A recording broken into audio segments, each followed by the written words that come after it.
ఒక ఆయన టీవీలో మాడుతూ ఉంటే ఒక ఆయన అన్నాడు, ప్రవీణ్ గారు మీరు మీరు మీరు మత మార్పిడి చేస్తారు.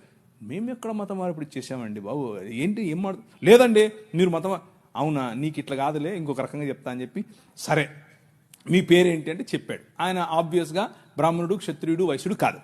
అంటే ఎవరు, మీరు అర్థం చేసుకోండి, శూద్రుడో ఇంకెవరో ఉంటాడు. మీరు స్కూల్కి వెళ్ళారా అని అడిగాను. మీ అమ్మగారు ఏం చేస్తారు అని అడిగాను. మా అమ్మగారు లెక్చరర్ అండి అన్నాడు. ఏ కాలేజీలో అని అడిగాను. చెప్పారు. అయితే మీరు సగం క్రైస్తవులే అన్నాను. అదేంటి అంటే మీ సనాతనంలో మీరు చదువుకోకూడదండి, మీరు కాలేజీకి పోకూడదు, మీ స్త్రీలు అసలు చదువుకోకూడదు, వాళ్ళు చదువు చెప్పడం ఏంటి, చూసారా మా భావజాలంలోకి వచ్చేసారు అన్నాను. అయ్యో నవ్వుతున్నాడు. అయ్యో మీరు ఏంటి ఏది చెప్పినా నన్ను నువ్వు సగం క్రైస్తవుడు అన్నాను.